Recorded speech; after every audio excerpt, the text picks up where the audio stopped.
Je vais jouer le rôle de traducteur aujourd'hui. Voilà. Tout à fait. Monsieur Kasparov, qu'on accueille. Hi. Hi. Bienvenue. Nice to meet you. Hello. Welcome. Hello, Mr. Kasparov. Thank you for having me. It's a great honor to have you here at Vivatech. Thank you. Welcome to Le Journal du Hardware. Of course, everyone knows you because you are a chess grandmaster, but today you are here to animate a conference regarding disinformation and the deterioration of digital freedom.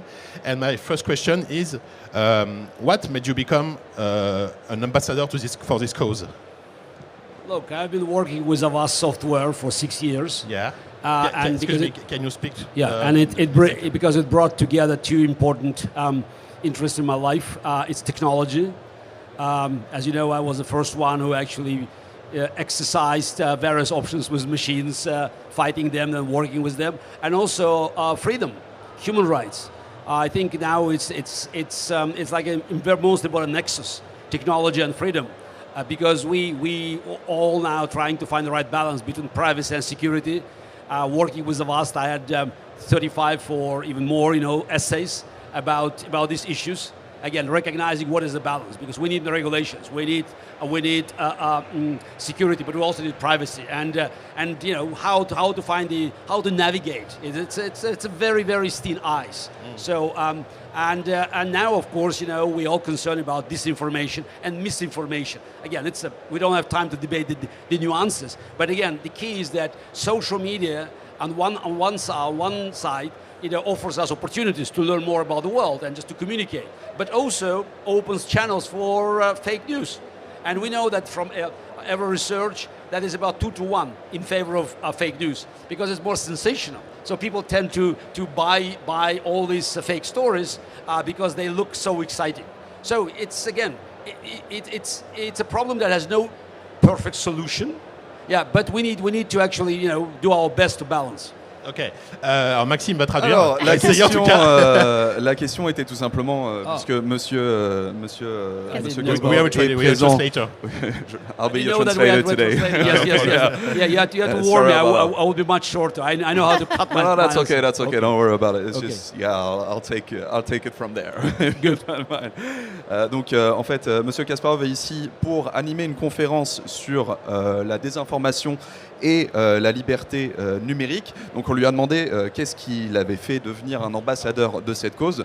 Donc, en fait, Monsieur Kasparov travaille avec Avast depuis bien 60 ans maintenant, parce qu'ils ont deux intérêts en commun: la technologie et l'idée d'affronter les IA. Monsieur Kasparov l'avait affronté du temps où il était grandmaster en échecs, avec cette idée de revoir en fait les droits, les human rights, donc les droits de l'homme, avec une balance entre la sécurité et la vie privée.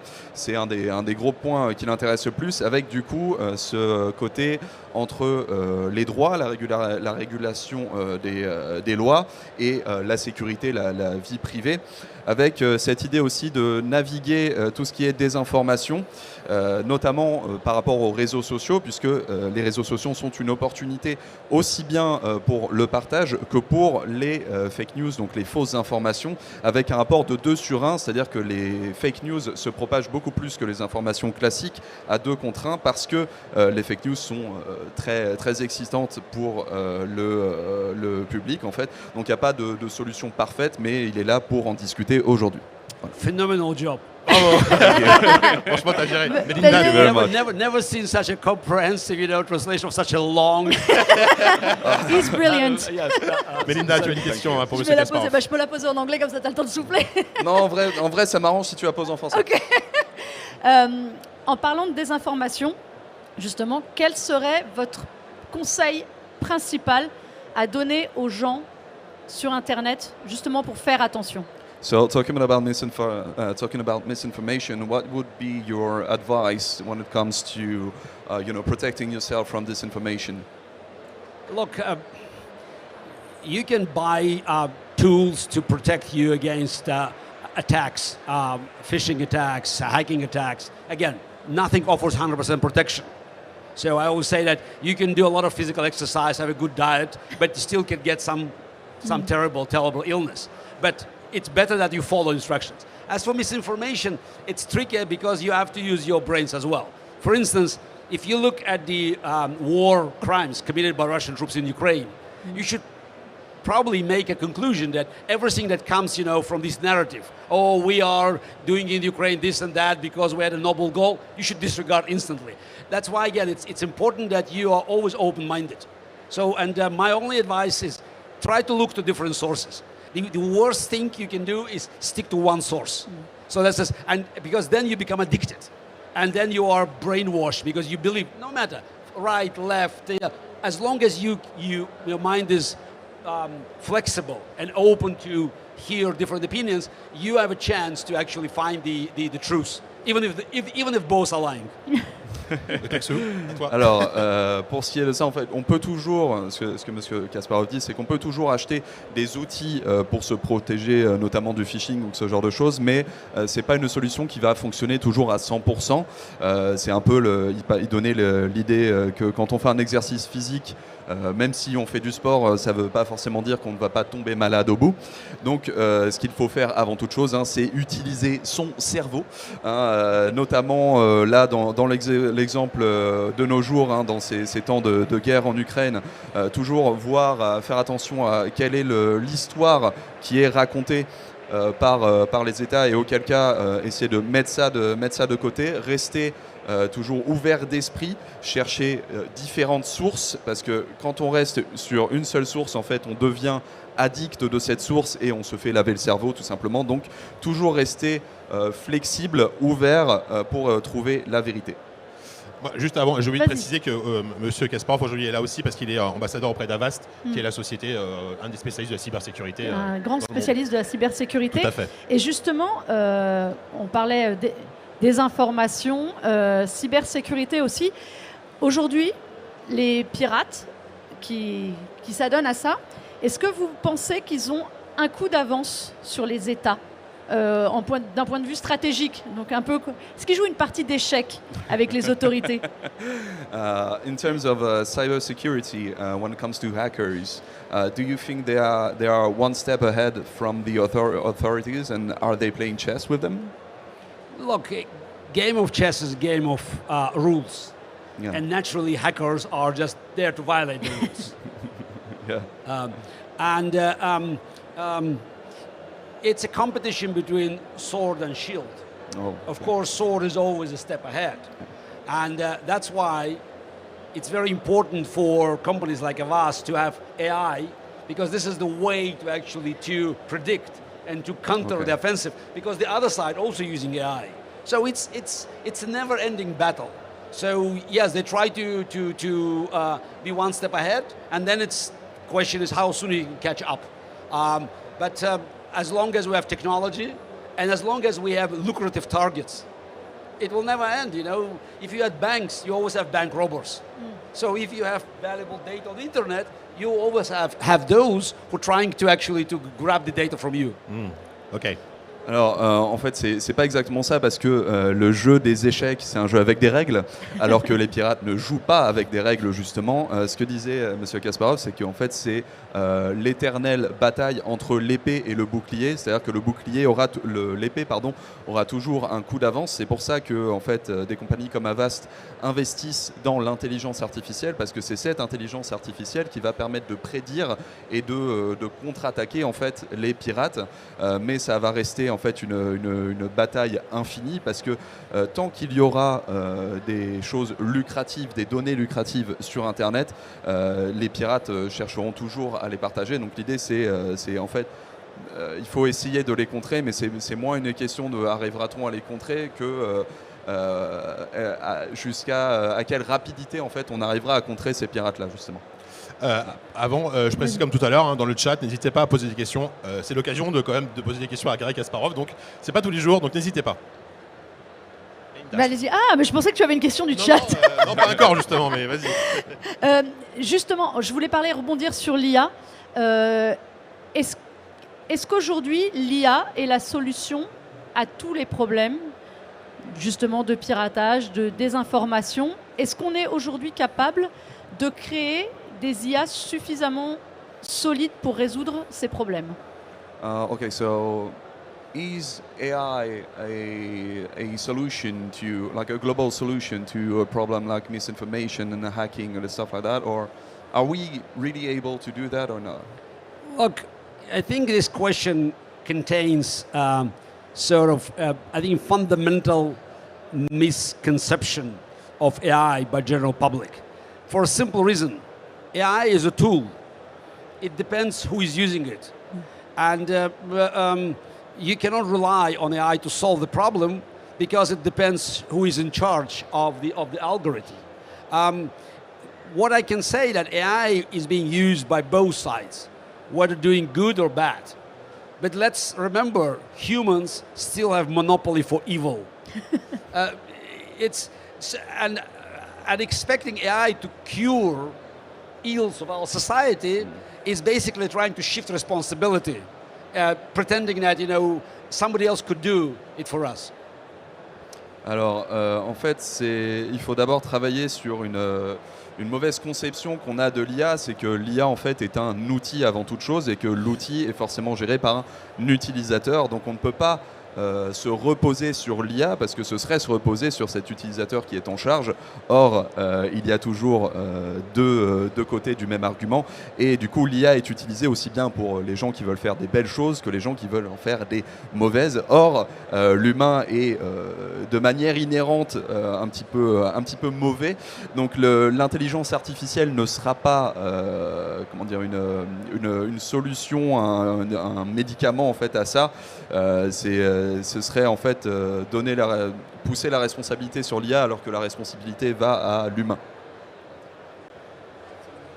Tu peux poser la question du chat, toi? Eh bien, écoute, j'ai une question du chat qui est pas mal, qui justement est de savoir si vous intervenez auprès d'Avast pour les conseiller sur la stratégie à adopter justement sur la défense face aux pirates.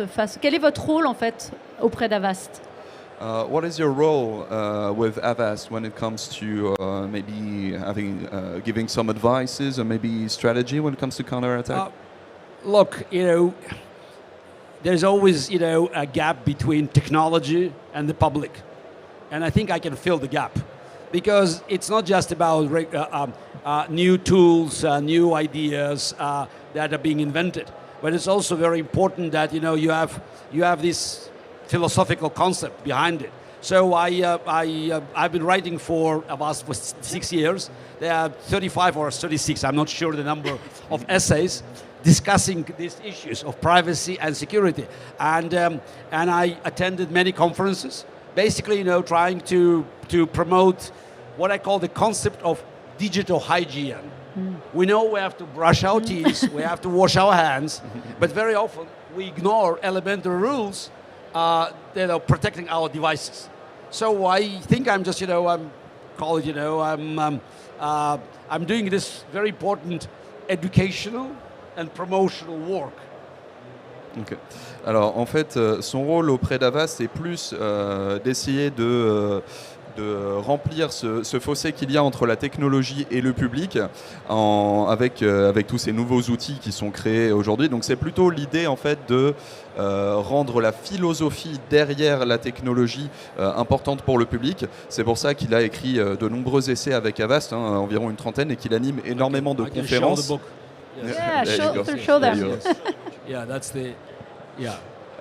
Et qu'il anime énormément de conférences parce que l'idée pour lui est en vérité de mettre en avant un concept qui est le concept de l'hygiène numérique. C'est-à-dire que comme on se lave les mains, comme on se brosse les dents, on doit aussi faire attention à ce qui se passe dans le monde numérique avec nos données. Donc c'est plus un rôle d'éducation auprès du grand public que monsieur a avec Avast.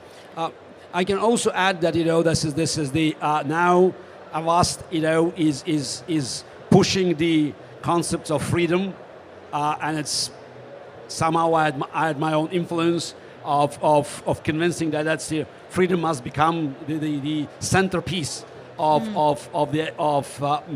their activities. And again, that makes my task even easier because I'm consider myself a freedom fighter.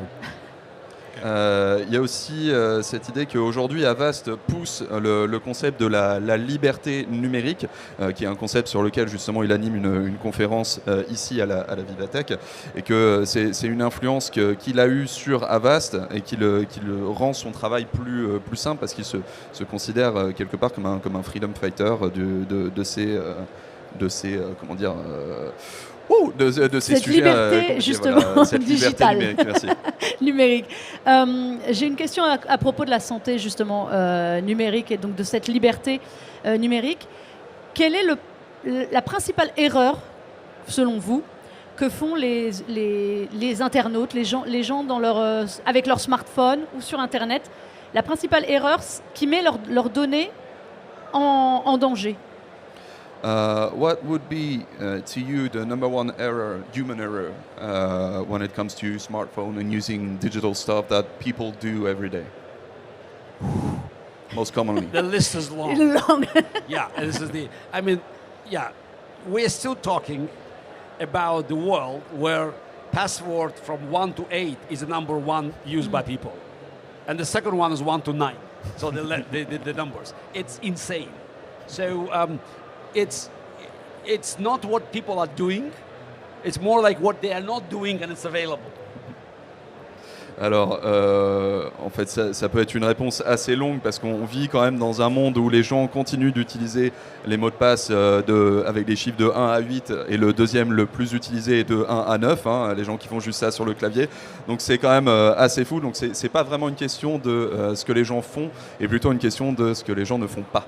Yeah, and also you have so much trouble coming out of attachments. I mean, things that you don't have to touch. So, but people just, they are so complacent. Again, they talk about it, but when they have a choice, they very often go for convenience over security. Il y a aussi ce côté où les gens ont des habitudes bien ancrées, ne veulent pas nécessairement retoucher à ça, et du coup se mettent un petit peu dans des habitudes confortables, mais qui nuit à la sécurité de leurs données. Yeah, basically, I can say is if you spend 5 minutes brushing your teeth, washing your hands, spend 5 minutes a day protecting your device. Donc si vous passez 5 minutes par jour à vous nettoyer les mains, vous nettoyer les dents, vous devriez passer 5 minutes à protéger vos données et faire attention à vos appareils. Il faut que je pense en français. Est-ce que vous croyez à la nouvelle donnée qui est d'arrêter la fin des mots de passe? Est-ce que c'est une bonne chose? Do you believe in the last movement when it comes to the end of the password? There's like movements from Microsoft and stuff like that to end passwords and go for password generator? Yeah, no. Well, pretty much. It's like, when you've got like the notification which says, are you trying to connect? And you said yes, no, that kind of stuff, instead of the usual password. Look, I use password generators. Yeah. That's pretty much do you think that it will be a good thing to end the use of password? Because we always think that password can be a problem. Look, again, the worst thing you can do is to be too creative. This is not era for creativity. So again, even if you follow all the rules and you utilize products from best companies, you are not 100% safe. There's no 100% safety, but you'd better be just in the hands of those who do their business than you just to be on their own. That's simple rule.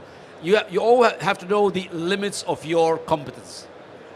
Alors, en fait, la pire chose qu'on pourrait faire, c'est d'être un petit peu trop créatif avec ces mots de passe, qui est, même si on utilise, même si on suit les plus grandes règles et les meilleures pratiques, on ne sera jamais protégé à 100%, donc il vaut mieux quand même rester dans les mains de ce genre de business et pas trop se prendre la tête là-dessus, quoi.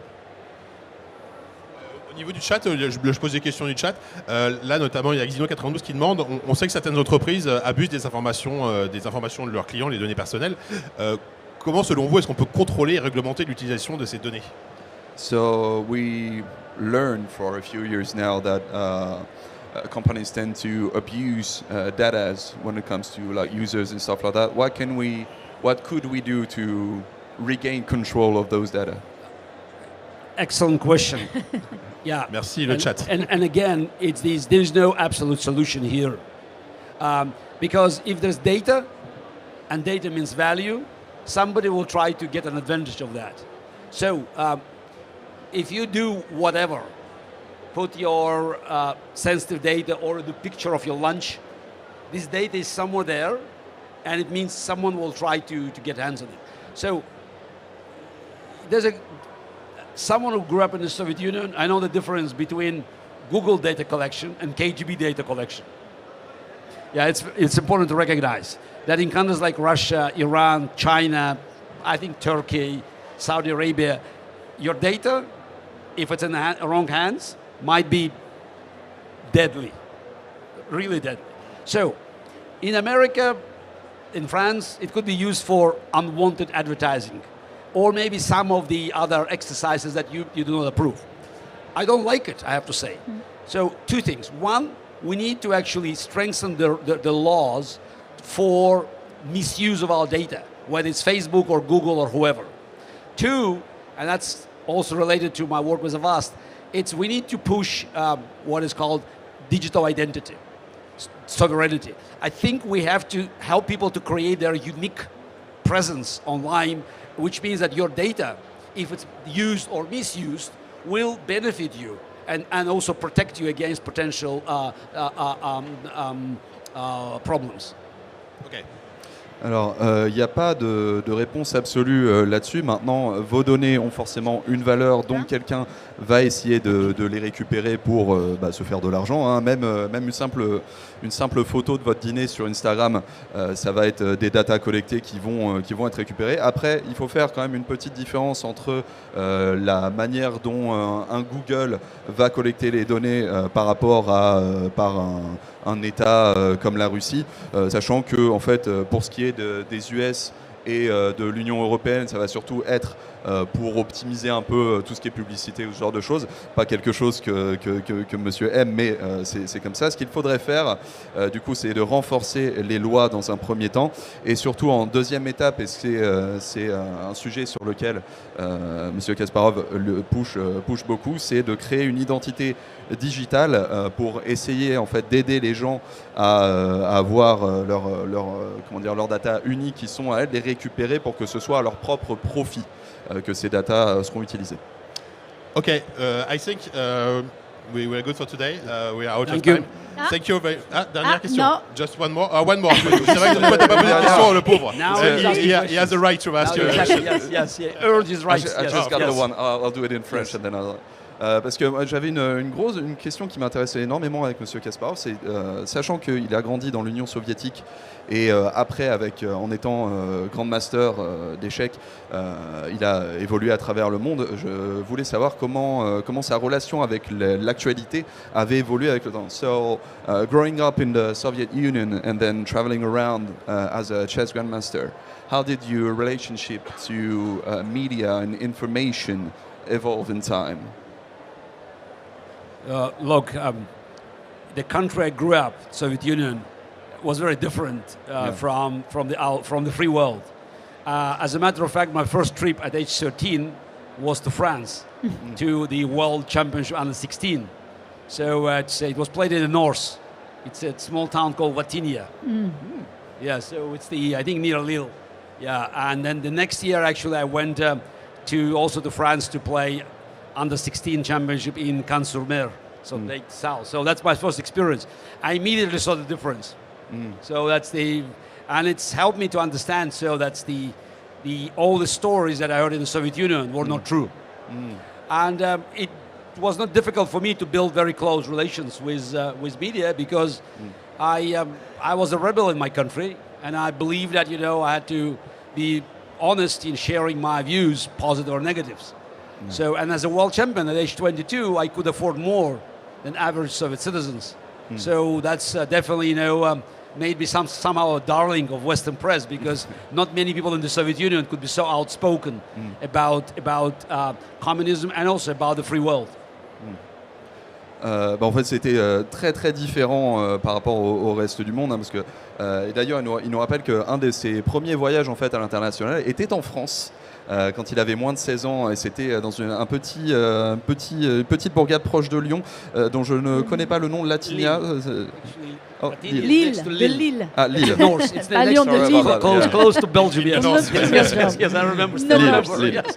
Sorry about that. Et donc, en fait, dès cette première expérience, ce premier voyage à l'international, il a vu une différence directe. Il a pu, en fait, voir que les histoires qu'il entendait dans l'Union soviétique n'étaient pas vraies. Et depuis, il a toujours eu une relation assez proche avec les médias, parce que il a toujours respecté cette idée qu'il pouvait, enfin les médias européens et ceux qu'il a vus après, cette idée qu'il pouvait parler librement de n'importe quelle chose, sachant que de ce que m'a dit M. Kasparov, il était déjà un petit peu rebelle dans son propre pays, donc ça lui a permis de s'ouvrir un peu. Voilà. Thank you very much. Thank you for your time. It was a great pleasure to have you here. Oh, Yeah. okay, great. Okay, you can say JK. Monsieur Kasparov, un grand nom. Hein. Renseignez-vous, photographe. vraiment. Allez On suivre. n'avait que 20 minutes d'interview, mais croyez-moi ce monsieur a vécu une vie qui vaut bien, Melinda. je sais pas, tout un week-end. quoi. Melinda. Melinda. On a même le droit de repartir avec un ouvrage On a dédicacé. même C'est la un ouvrage classe. dédicacé, et faut bien avouer que ça vaut le coup. Voilà. En Un direct. très très grand monsieur, hein, Mais- vraiment. Ouais. Et, Renseignez-vous et je pense qu'on au-delà. on peut applaudir au Taxou dans le chat. T'as Ouais, été, franchement, t'as t'as été apprécié pour ta royal traduction. sur la Franchement, traduction. Fatigué. Et, bravo à tout le monde. J'espère En que direct. j'ai transmis les bonnes infos. Merci Thank you beaucoup. very much. Bye bye. Thank you. Bye bye. It was an honor. Thank you very much. Yeah, we have one book for you as well. Le Thank Maxime, you. il a pas son Maxime. Thank you very much. Thank you. Il faudra un 3e exemplaire pour signer pour Maxime. Qu'il a Bon, bien bah écoutez, mérité. c'était sympa. Franchement, hein, Ah, bah tu vas pouvoir souffler, dis ouais, donc. tu vas pouvoir respirer un peu. Bon, je vous laisse. Moi, je vais dormir. Hein, des Franchement, bisous. t'as hein, assuré. Voilà.